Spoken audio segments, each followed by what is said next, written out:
रेणु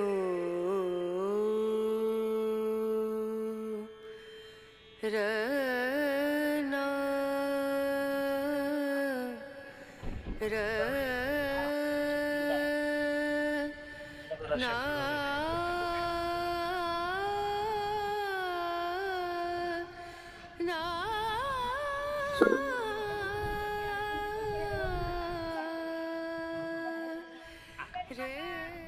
जिजाऊ जय शिवराय मित्र, आपण महाराष्ट्रातील बीड जिल्ह्यामध्ये जे अंबाजोगाई तालुका आहे पासून अवघ्या 2 ते 3 किलोमीटर अंतरावर असलेले हे 12 खांबी महादेव मंदिर, त्याला साकलेश्वर महादेव मंदिर देखील. मंदिर 12 खांबावर स्थित आहे, त्यामुळे या मंदिराला 12 खांबी महादेव म्हणण्यात आलेलं आहे. मंदिर महादेवाला समर्पित आहे.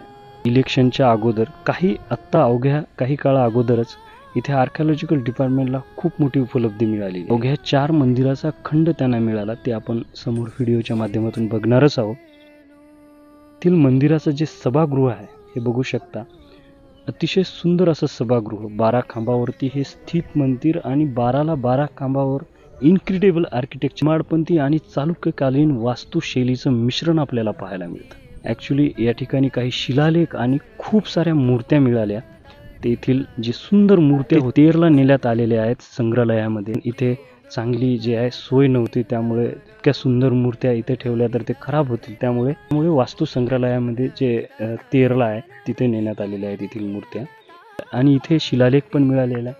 त्या शिलालेखावरती मोडी संस्कृती भाषेमध्ये एक लेख मिळाला आणि अकॉर्डिंग टू आर्किओलॉजिकल स्टडी असं म्हटलं जाते की 16व्या शतकाच्या आसपास या राजांचा काळ होता. अर्थातच मग या मंदिराचा निर्माण काळ पण त्याच्या जवळपासच असायला हवा. तिथलं आर्किटेक्चर बघल्यानंतर असं वाटतं की 16व्या शतकाच्या आधी हे मंदिर बनवण्यात आलेलं असावं. येथे मिळालेल्या मूर्त्या चंद्रदेव, सूर्यदेव, विष्णुदेव, दर्पण सुंदरी आणि एक नर्तकी इथे आंब्याचा फुलोरा घेऊन स्थित आपल्याला पाहायला मिळते. आणि एक नर्तकी आपल्यामध्येच मग्न अशी आपल्याला इथे पाहायला मिळते. सुंदर असा आर्किटेक्ट. प्राचीन वस्तू परिमाळ बलभीम सातपुते यांच्या शेतामध्ये स्थित आहे.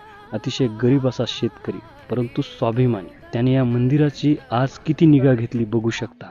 या मंदिरातील एकही आर्किटेक्चर इकडे तिकडे जाऊ देत नाही. तो त्याच्या परिवारातील एक ना एक सदस्य या ठिकाणी नेहमी स्थित असतो. आज आम्हाला येथे उपस्थित काकूने खूप माहिती दिली या मंदिराची. आणि मी इंडियन गव्हर्नमेंटला रिक्वेस्ट करू इच्छितो की आर्किओलॉजिकल डिपार्टमेंटला येथे दखल घेणं आवश्यक आहे.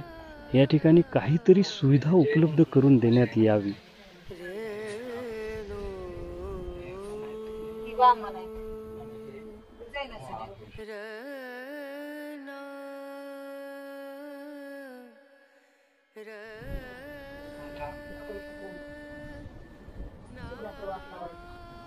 कुठं आहे हो?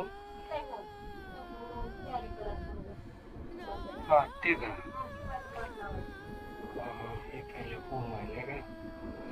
इथे असं म्हणतात पहिले काही मूर्त्या सापडल्या होत्या, ते मूर्त्या नेल्या का काही? कुठे नेल्या? तेरला नेल्या. कशाच्या मूर्त्या होत्या? विष्णू? आता बघा तिथे चंद्रदेव, सूर्यदेव, तिथं विष्णूच्या मूर्त्या होत्या वाटते ना? विष्णूची होती, चंद्रदेव होता, सूर्यदेव होता, वामन होता, दर्पण सुंदरी काही होती. झाले एका नर्तिकाच्या हातात आंब्याच्या कैरीचा घुस होती. एक नर्तिका दर्पणात बघायलेली होती. अशा मूर्ती होत्या बघा. 8 गाड्या भरून ठेवल्या. असं का? संग्रहालयामध्ये ठेवल्या का? नाही, चांगलं केलं. ते मूर्त्या खराब होत होत्या ना. तुमचं नाव काय? सातपुते पूर्ण नाव सांगा. अच्छा, तुमच्या शेतामध्ये हे प्राचीन मंदिर कुठं आहे? शिलालेख तिन्हीला का? अच्छा अच्छा. त्या शिलालेखामध्ये काय उल्लेख होता?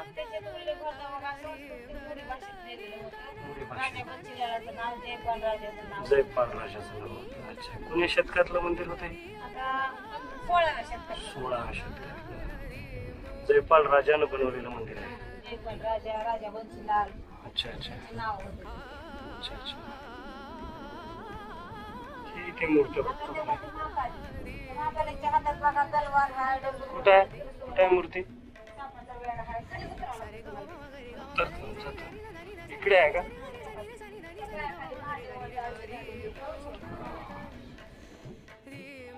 काय म्हणजे महाकाली देवी? अच्छा.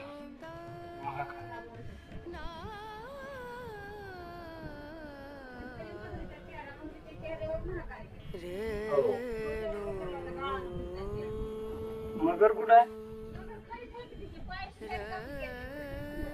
खाली एकदम बुजली का? निघणार नाही, दिसणार नाही.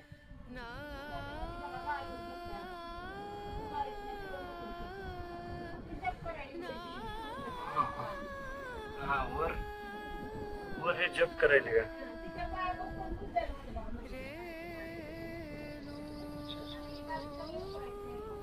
दगड निघाला डिझाईनचा, म्हणजे आता निघाला काय? आता पुरातत्व विभागानं ते खोदकाम बंद केलं का इथलं? बंद केले आता ते. का? त्यांच्या अगोदर काम चालू होतं. करायला ते काळजी करायला हे कशाची मूर्ती आहे?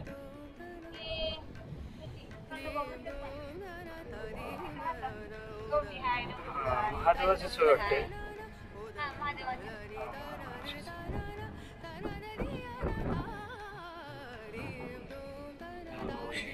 माहिती सांगत आहे ते प्राचीन मंदिराची. दगडाला फिट करण्याची ही प्राचीन पद्धत आहे. याला ते हे म्हणतात इंटरलॉक नाही. बघू शकता किती प्राचीन दगड आहेत पहिल्या काळामध्ये. हे बघू शकता आउटलेट किती सुंदर पद्धतीने प्राचीन काळामध्ये काढला होता. नाली आणि नालीमधून आउटलेट असं पण आहे.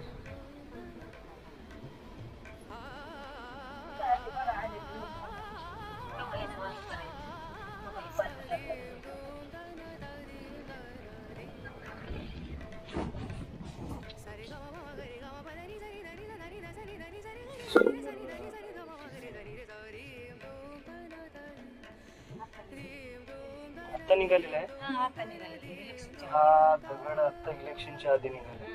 आता त्याच्यानंतर बंदच केलं का?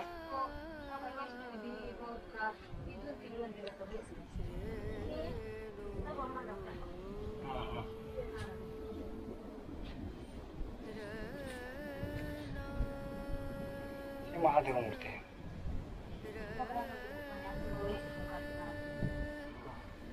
मुस्लिम आक्रमणकार्यानेच हे मंदिर तोडून पुरले होते, जेणेकरून आपले मंदिरे पुन्हा दिसू नये.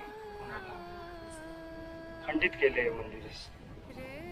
आपल्या पूर्वजांनी नेहमीच आपल्याला काहीतरी आर्किटेक्चरच्या माध्यमातून आपल्याला म्हणजे येणाऱ्या पिढीला संदेश देण्याचा प्रयत्न केला होता. आणि त्याच प्रकारचा हा संदेश या मंदिराच्या स्वरूपात आपल्या समोर आलेला आहे. इथे 8 ते 9 मंदिराचा खंड आपल्याला पाहायला मिळतो. या पूर्ण मंदिराची निगा जी आहे सातपुते परिवारच घेतो. मी स्वतः त्यांना मानाचा मुजरा करतो. येथील आर्किटेक्चर बघा, महादेवाची मूर्ती. इथे बघा जैन महावीरांची मूर्ती सुद्धा आहे. इकडे काय मावशी?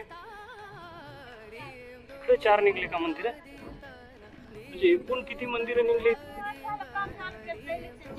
इलेक्शनच्या आधी?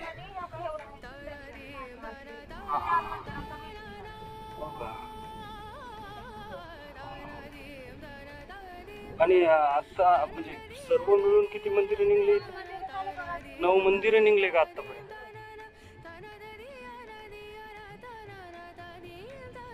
इथे 4 निघले नाही का? हे महादेवाची पिंड एक निघली आणि इकडे हे 2 मंदिर नाही का?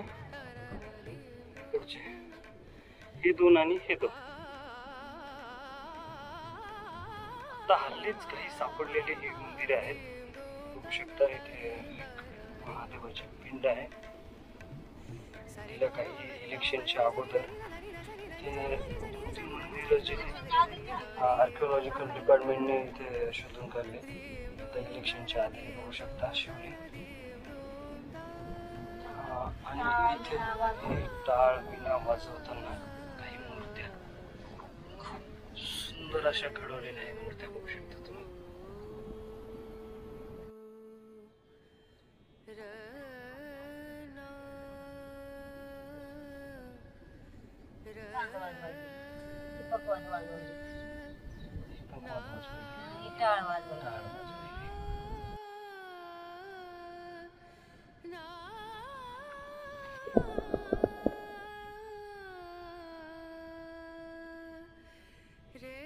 त्या ठिकाणी इकडे पण खूप सारं जे आहेत दगड आपल्याला पाहायला मिळतात.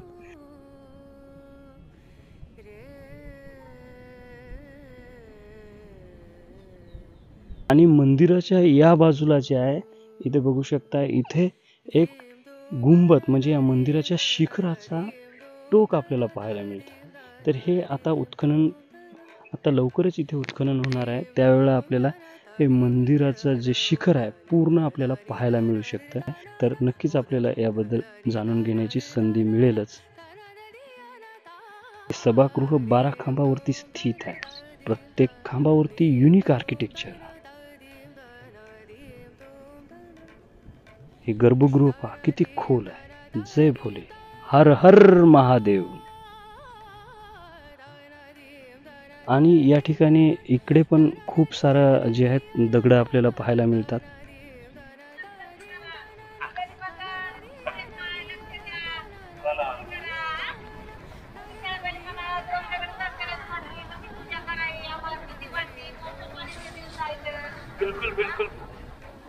तर मित्र, हे रहस्यमय प्राचीन साखलेश्वर महादेवाचं मंदिर जे आहे आपण पूर्णतः एक्सप्लोअर केलेलं आहे. तर हे मंदिर तुम्हाला कसं वाटलं मला कॉमेंट करून नक्की कळवा. आणि कॉमेंटमध्ये जय जिजाऊ जय शिवराय लिहायला विसरू नका.